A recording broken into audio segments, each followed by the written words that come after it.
Hello மக்களே, இது கொஞ்சம் செய்தி, கொஞ்சம் தகவல். இன்னைக்கு நிறைய செய்திகள் பத்தி நம்ம பார்க்கலாம். முதல்ல இப்போ பாலிவுட் இண்டஸ்ட்ரியிலேயே ரொம்பவே பரபரப்பா பேசப்பட்டுட்டு இருக்கிற ஒரு கண்டென்ட்னா, நடிகர் சைஃப் அலி கான் வீட்ல வந்து கொலை முயற்சி வந்து ஏற்பட்டிருக்கு.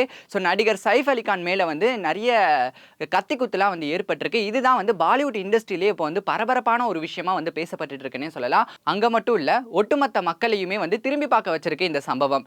இது எதனால இவ்வளோ பெரிய பரபரப்பான ஒரு விஷயமா அமைஞ்சிருக்கு அப்படின்னு பார்க்கும்போது, நடிகர் சைஃப் அலி கான் வீட்டு வந்து பாந்த்ரா அப்படிங்கிற ஒரு இடத்துல வந்து இருக்கு.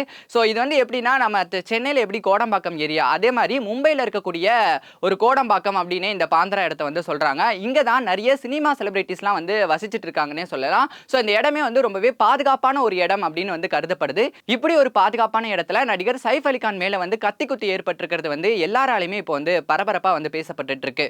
நடிகர் சைஃப் அலி கான் வந்து 1993 தான் சினிமால வந்து என்டர் ஆகுறாரு.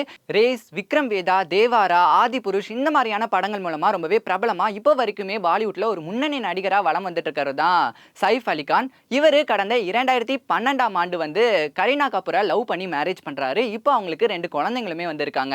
ஸோ இந்த மாதிரி ரொம்பவே ஹாப்பியான லைஃபை லீட் பண்ணிட்டு இருக்கிற ஒரு ஆக்டர், முன்னணி ஆக்டர், நேத்து நைட்டு அவர் வீட்டில் வந்து தூங்கிட்டு இருக்கும்போது கிட்டத்தட்ட 2:30 மணி அளவில் பயங்கரமா வந்து சத்தம் கேட்குது. என்னடா சத்தம் அப்படின்னு சொல்லிட்டு சைஃப் அலி கான் வந்து கீழே இறங்கி வந்து பார்க்குறாரு. அப்போ அங்க இருந்த பணிப்பெண் கூட இன்னொரு மர்ம நபர் வந்து வாக்குவாதத்தில் வந்து ஈடுபட்டு இருக்கிறாரு. யாரா நீ, எங்க வீட்டுக்குள்ள நீ என்னடா பண்ற அப்படிங்கிற மாதிரி அவர்கிட்ட வந்து சைஃப் அலி கான் போய் கேட்கும்போது, இந்த மாதிரி எனக்கு வந்து 1 கோடி ரூபாய் பணம் வேணும் அப்படிங்கிற மாதிரி அந்த திருடன் வந்து சொன்னதா வந்து சொல்லப்படுது. ஸோ அதுக்கு வந்து இவர் வந்து அதுக்கப்புறமா வந்து வாக்குவாதத்தில் ஈடுபட்டிருக்காரு. அதுக்கப்புறமா கை கலப்பு வந்து ஏற்பட்டிருக்கு. அப்போ அந்த திருடன் வந்து தான் மறைச்சு வச்சிருந்த ஒரு கத்தியால சைஃப் அலி கான் மேல சரமாரியா வந்து தாக்குதல் நடத்திருக்காருன்னு சொல்லப்படுது. முக்கியமா 6 இடத்துல வந்து இந்த கத்தி குத்து வந்து சைஃப் அலி கான் மேல வந்து பட்டிருக்கிறதாவும் சொல்லப்படுது. ஸோ இந்த மாதிரி சத்தம் கேட்கவே அவங்களுடைய மனைவியா இருக்கட்டும், அப்புறம் வீட்டில் இருக்கக்கூடிய மற்ற பணிப்பெண்களா இருக்கட்டும், ஒர்க்கர்ஸா இருக்கட்டும், எல்லாருமே வந்து கீழே இறங்கி வந்து பார்க்குறாங்க. பார்த்த பின்னாடி இந்த மாதிரி ரத்தம் வெள்ளமா வந்து இருந்திருக்கு. அதுக்கப்புறமா சைஃப் அலி கானை வந்து அங்க இருக்கக்கூடிய மும்பையில் இருக்கக்கூடிய லீலாவதி அப்படிங்கிற ஒரு மருத்துவமனைக்கு வந்து கூட்டிட்டு போறாங்க. ஸோ அங்க வந்து அவருக்கு தீவிர சிகிச்சை வந்து கொடுத்துட்டு இருக்காங்கன்னே சொல்லலாம். மருத்துவர்கள்லாம் என்ன சொல்றாங்கன்னா, கிட்டத்தட்ட 6 இடத்துல வந்து இந்த கத்தி கொத்து பட்டிருக்கு அப்படிங்கிற மாதிரி நான் சொல்லியிருந்தேன். இதுல 2 இடம் வந்து ஆழமா வந்து அந்த கத்தி வந்து பதிஞ்சிருக்கு அப்படிங்கிற மாதிரி வந்து மருத்துவர்கள்லாம் வந்து தெரிவிக்கிறாங்க. இப்போ அவருக்கு வந்து ஆபரேஷனுமே வந்து நடந்திருக்கு. இந்த ஆபரேஷன் மூலமா வந்து இப்போ அவர் வந்து அபாய கட்டத்தை தாண்டிட்டாரு அப்படிங்கிற மாதிரி மருத்துவர்கள் எல்லாருமே சொல்லியிருக்காங்க. நடிகர் சைஃப் அலி கானுக்கு கத்தி குத்து எங்கெல்லாம் பட்டிருக்கு அப்படின்னு பார்க்கும்போது, ஃபர்ஸ்ட் எடுத்தோடனே கழுத்துல தான் ஃபர்ஸ்ட் அவன் வந்து கீரலை போட்டிருக்கான். அதனாலேயே வந்து அவர் வந்து தடுமாறி போயிட்டாரு. அதுக்கு அடுத்ததா காலு, முதுகு, மார்பு இந்த மாதிரியான இடங்கள்லாம் கத்தி குத்து பட்டிருக்கு. இப்போ அவருக்கு வந்து ஆபரேஷன் பண்ணி சேஃபாவே வந்து இருக்காரு. இருந்தாலுமே வந்து இவ்வளோ பெரிய ஆக்டருக்கு இந்த மாதிரியான ஒரு சம்பவம் நடந்திருக்கு அப்படின்னா போலீஸ்லாம் வந்து சும்மா இருப்பாங்களா? ஸோ போலீஸ் எல்லாருமே வந்து பயங்கரமா வந்து விசாரணை நடத்திட்டு இருக்காங்கன்னே சொல்லலாம். குறிப்பா சொல்லப்போனா 10 தனிப்படைகள் அமைத்து இந்த விசாரணை வந்து நடத்திட்டு இருக்கிறதா வந்து சொல்றாங்க. முதற்கட்டமா போலீஸ்லாம் என்ன சந்தேகப்படுறாங்கன்னா, சைஃப் அலி கானுடைய வீடு வந்து 11, 12, 13வது மாடியில வந்து இருக்கிறதா சொல்றாங்க. ஸோ 13வது மாடிக்கு அவன் போகணும்னா வந்து அவனுக்கு வந்து இந்த கட்டிடக்கலையுடைய நுணுக்கங்கள் வந்து தெரிஞ்சிருக்கணும் அப்படிங்கிற மாதிரி சொல்றாங்க. அதாவது அந்த கட்டிடம் கட்டுனாங்கல்ல, சோ அதுல யாராவது இந்த சம்பவத்தை வந்து பண்ணிருக்க வாய்ப்பு இருக்கு அப்படிங்கிற மாதிரி சந்தேகப்படுறாங்க. இன்னொரு பக்கம் என்னன்னா, என்னதான் வந்து அவர் வந்து உள்ள போயிருந்தாலுமே இப்போ சைஃப் அலி கான் வீட்டுல இருக்கிற யாராவது உதவி பண்ணியிருந்தா மட்டும்தான் அந்த திருடனால வந்து அவர் வீட்டுக்குள்ள வந்து போயிருக்க முடியும் அப்படிங்கிற மாதிரி போலீஸ்லாம் வந்து சந்தேகப்படுறாங்க. இதனால நான் முன்னாடியே சொல்லியிருந்தேன், நேற்று நைட்டு வந்து அந்த திருடன் வந்து ஃபர்ஸ்ட் ஒரு பணிப்பெண் கூட தான் ரொம்பவே வந்து வாக்குவாதத்துல ஈடுபட்டு இருந்தான். அப்பதான் வந்து சலீப் அலி கான் வந்து பாக்குறாரு அப்படிங்கிற மாதிரி வந்து சொல்லியிருந்தேன். சோ அந்த வகையில வந்து அந்த பணிப்பெண் எலியம்மா பிலிப் அப்படின்னு சொல்லப்படக்கூடிய அந்த பணிப்பெண் கிட்ட வந்து போலீசார்கள்லாம் வந்து கிட்டத்தட்ட 3 மணி நேரத்துக்கு மேல வந்து விசாரணை வந்து நடத்தியிருக்காங்க. இன்னொரு விஷயம் நீங்க கேட்கலாம், ஏண்டா அவ்வளோ பெரிய ஒரு ஆக்டர் வீட்ல வந்து சிசிடிவி இல்லையா, சிசிடிவில பார்த்தாலே வந்து தெரிஞ்சிருமே அப்படிங்கிற மாதிரி. ஸோ அங்க வந்து நிறைய சிசிடிவிலாம் வந்து இருந்திருக்கு. ஆனா அது எதுலையுமே வந்து அந்த திருடன் வந்து பக்காவா மாட்டவே இல்லை. ஆனா 6வது மாடியில் இருக்கக்கூடிய ஒரு சிசிடிவில வந்து அந்த திருடன் வந்து மாட்டிக்கிட்டான்னு தான் சொல்லணும். அவனுடைய ஃபேஸ் வந்து அதுல வந்து ரெகக்னைஸ் ஆயிருக்கு. ஸோ அதை பார்த்துட்டு இப்போ வந்து அந்த திருடனை வந்து பயங்கரமா வந்து தேடிட்டு இருக்காங்கன்னே சொல்லலாம். நான் முன்னாடி சொல்லியிருந்தேன்ல, அந்த வீட்டை கட்டினவங்கல தான் யாராவது வந்து இந்த மாதிரியான வேலையில வந்து ஈடுபட்டு இருக்கணும் அப்படிங்கிற மாதிரி போலீஸ்லாம் வந்து சந்தேகப்படுறாங்கன்னு சொல்லிட்டு. சோ அந்த சந்தேகத்தோட நிப்பாட்டாம அந்த கட்டினவங்கல 2 பேரை வந்து கைது பண்ணி ரகசிய இடத்துல வச்சு விசாரணை நடத்திட்டு வந்துட்டு இருக்கிறதா வந்து சொல்லியிருக்காங்க. இப்போ என்ன நடந்திருக்குன்னா, அந்த திருடனை வந்து சக்சஸ்ஃபுல்லா வந்து அரெஸ்ட் பண்ணிட்டாங்க. ஸோ அரெஸ்ட் பண்ணிட்டு இப்போ ரகசிய இடத்துல வச்சு அந்த திருடன் கிட்ட வந்து விசாரணை வந்து நடத்திட்டு இருக்காங்க. ஒரு வழியா சைஃப் அலிகான் மேல கத்திக்குத்தை ஏற்படுத்தின அந்த திருடனை வந்து கைது பண்ணிட்டாங்க. அந்த திருடன் வந்து திருடுற நோக்கத்து மூலமா தான் சைஃப் அலிகான் வீட்டுக்குள்ள போய் இந்த மாதிரியான ஒரு செயல்ல ஈடுபட்டானா, இல்ல இதுக்கு பின்னாடி வேற ஏதாவது காரணம் இருக்குமா அப்படிங்கறத நீங்க கமெண்ட் செக்ஷன்ல மறக்காம கமெண்ட் பண்ணுங்க. உலகத்துடைய முன்னணி ஸ்பேஸ் ரிசர்ச் ஆர்கனைசேஷனான ஸ்பேஸ் எக்ஸ் நிறுவனம் வந்து அடுத்தடுத்து ஸ்பேஸ்ல நிறைய ரிசர்ச் வந்து பண்ணிட்டு இருக்காங்கன்னே சொல்லலாம்.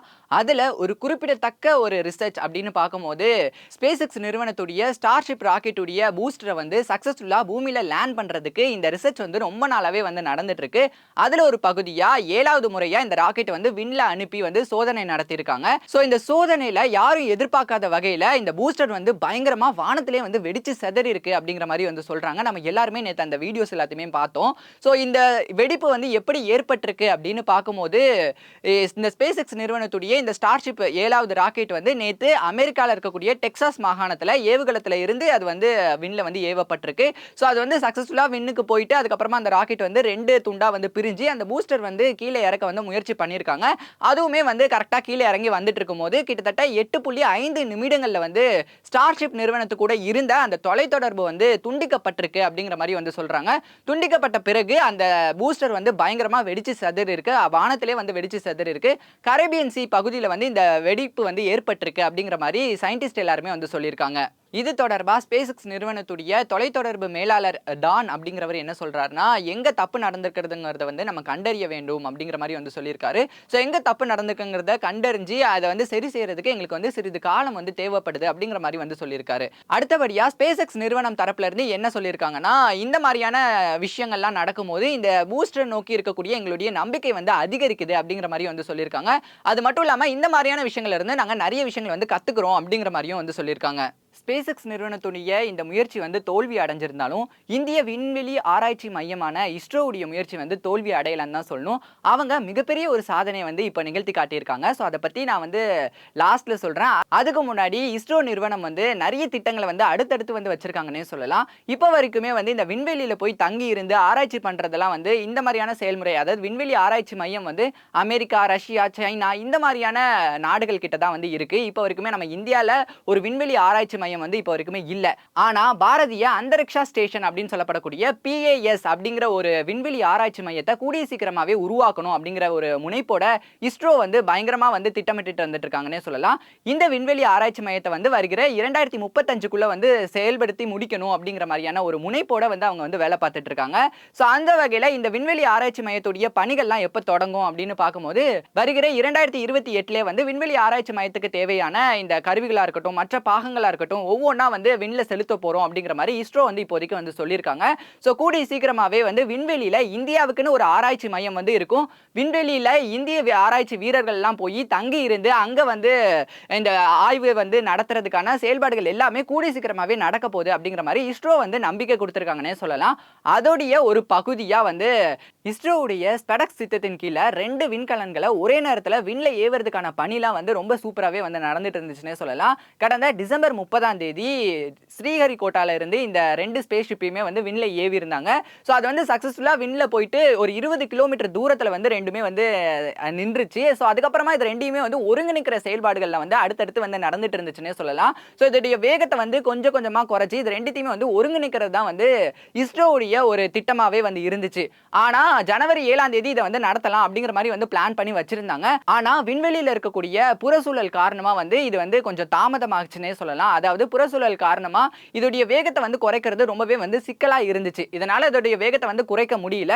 சோ அதுக்கப்புறமா கொஞ்ச நாளாவே வந்து அது வந்து அப்படியே வந்து விட்டுட்டாங்க. அந்த வகையில கடந்த 10ஆம் தேதி இந்த 2 ஸ்பேஸ் ஷிப்பையுமே வந்து பக்கத்துல கொண்டுட்டு வரதுக்கு திரும்பவும் வந்து ஆரம்பிச்சாங்க.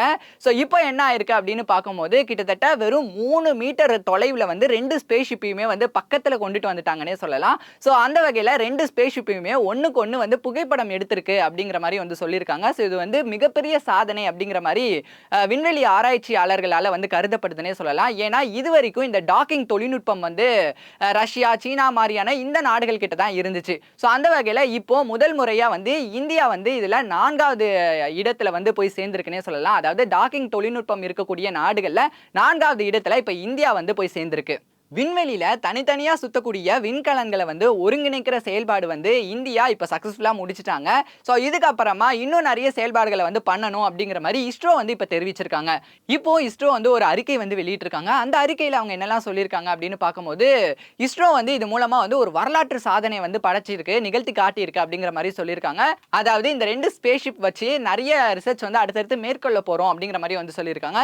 குறிப்பா விண்வெளியிலே வந்து எரிபொருள் வந்து 2 ஸ்பேஸ் ஷிப்லயுமே வந்து மாத்துறது, அதுக்கப்புறமா வந்து விண்கலன்களை வந்து அன்டாக் பண்றது, இந்த மாதிரியான விஷயங்கள்ல வந்து அடுத்தடுத்து வந்து செய்ய போறோம். ஸோ நிறைய சோதனைகள் வந்து நாங்க பண்ண போறோம் அப்படிங்கிற மாதிரி வந்து இஸ்ரோ வந்து ரொம்பவே பெருமையா வந்து தெரிவிச்சிருக்காங்கன்னே சொல்லலாம். இதுக்கு குடியரசுத் தலைவர் திரௌபதி முர்முல இருந்து அப்புறம் பிஎம் மோடி வரைக்குமே வந்து நிறைய பேர் வந்து வாழ்த்துக்களை வந்து தெரிவிச்சுட்டு வந்துட்டு இருக்காங்க. ஸோ நம்ம சார்பா இந்திய விண்வெளி ஆய்வு மையமான இஸ்ரோக்கு வந்து வாழ்த்துக்களை வந்து தெரிவிச்சுக்கலாம். இந்த வீடியோ உங்களுக்கு பிடிச்சிருக்கும்னு நினைக்கிறேன். பிடிச்சிருந்தா மறக்காம லைக் பண்ணுங்க, ஷேர் பண்ணுங்க, கமெண்ட் பண்ணுங்க. மறக்காம வி நியூஸ் 27 சேனலுக்கு சப்ஸ்கிரைப் பண்ணிட்டு பக்கத்துல இருக்க பெல் ஐகானை கிளிக் பண்ணுங்க. இன்னொரு இன்ட்ரெஸ்டிங்கான வீடியோஸ்ல நான் உங்களை வந்து சந்திக்கிறேன். until then bye from நான் உங்க ராமச்சந்திரு.